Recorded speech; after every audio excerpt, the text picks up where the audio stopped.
All right, we're going to make a portrait, low poly style. These do take a while to do.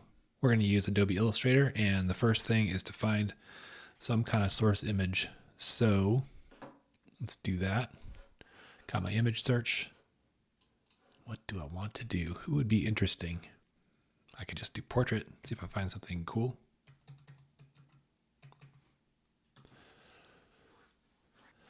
So you could do your own picture if you like, or find something online if you want. It doesn't even have to be that high of a resolution. High resolution of a photo it can be pretty low as well. It'll still work just fine. All right, well, it looks interesting. I kind of prefer to use color, but you can always edit your photo and make it look however you like. Well, this guy looks interesting. Unsplash. So this is free stuff to use, which is cool. Maybe that would be a good resource too. Unsplash is got photos that are free use, so you can kind of browse through, find something interesting. Ooh, I like this. This is kind of cool light effect too, which might make a neat portrait. I'm gonna go with this lady here. I think this is a cool photo. This should make some interesting. The way the light sits on her face is really nice too. So we'll do this one. I'm gonna just grab it, copy the image, go back to my document and paste it in. Oh no, it's got some sort of color space is not right. You can see it's really dark. So maybe I need to download the image. Let's see if it's any different here. Giving a shout out to Prince Akachi. I'm doing it right now. Shouting out.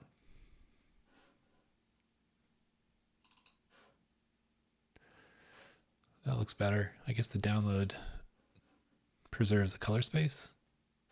Can I just copy this and paste it in? Let's see what happens. Oh, man. Okay, I picked a really big picture. It doesn't need to be this big. So I'm going to scale it down, get rid of this bad color space, and we'll kind of crop it for our artboard. And this is vertical, my artboard's horizontal. I'm just going to change my artboard and make it probably more square. I think the format will look good. So do this, and then document setup. We've got our artboard size. Width is too big. How about we do 1,000 pixels?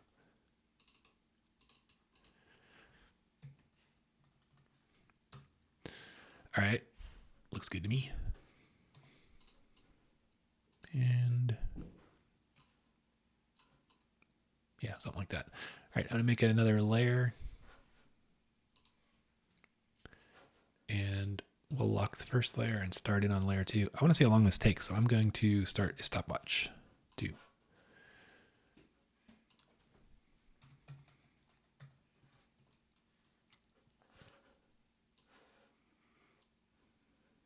Just curious. You can get this just out of the corner or something.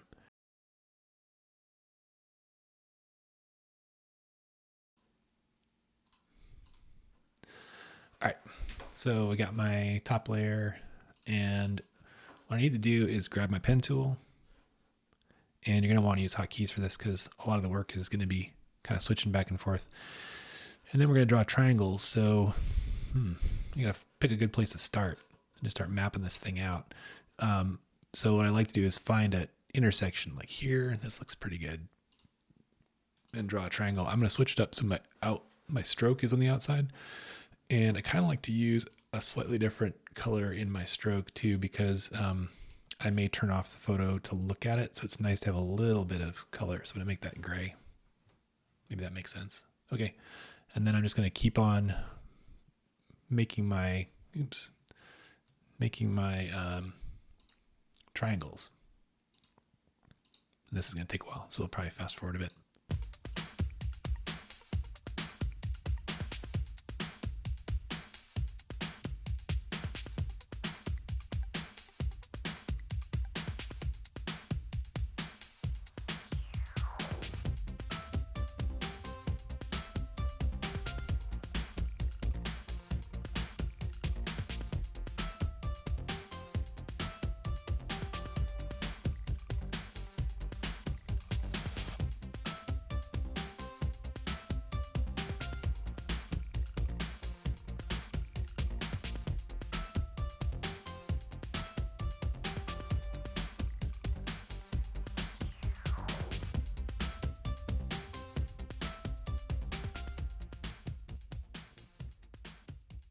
So then the cool part is when you start to color it. And it really helps to start coloring before you get too bored with it. So like this would be good. I'm gonna start and see how this looks before I go too much further. So what I do is switch up my tools a little bit. I'm gonna be using my hotkeys V and I. Okay, so we go in, select a triangle by clicking V. We have our selection tool. Click I and pick somewhere in the middle of the triangle and just click, and you'll get the color for that piece to show up. Cool. Then I hit V again, pick another triangle. It's this one down here, so I'm gonna use that. Using it a little bit. All right, and then this one. Anyway, I'm gonna go around doing this for a while.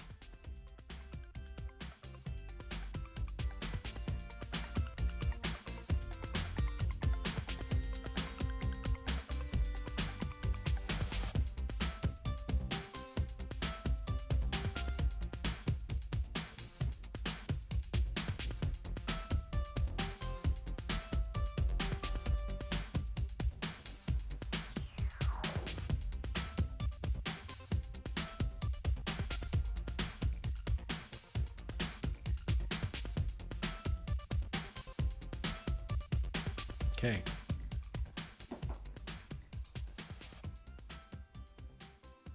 Look at that. Wow. So then if I turn off the layer underneath, just to see what it looks like, it's kind of coming together a little bit. Is it the page? Yeah. Neat, huh? All right, so I just need to do that like a million more times.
my computer restarted and my timer went back to 0.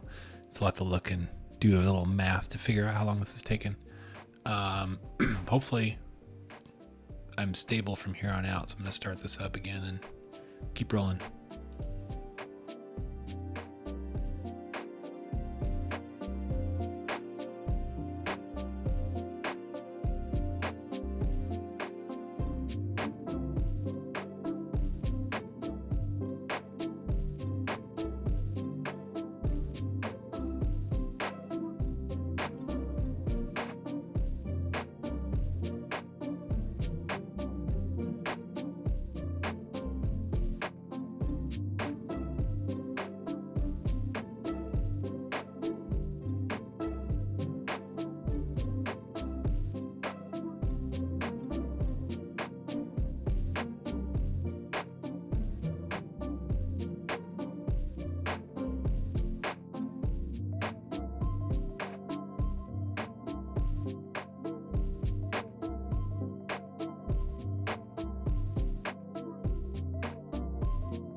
All right, we did it. We finished.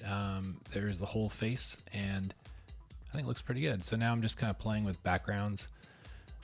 One thing I'll say about this too is that the size you pick for your triangles, if you pick a smaller triangle size, it's going to have more detail, but you kind of lose that poly feel. So it's a balance between picking something that is small enough to get the detail you need, but then large enough so you don't, totally make it too realistic.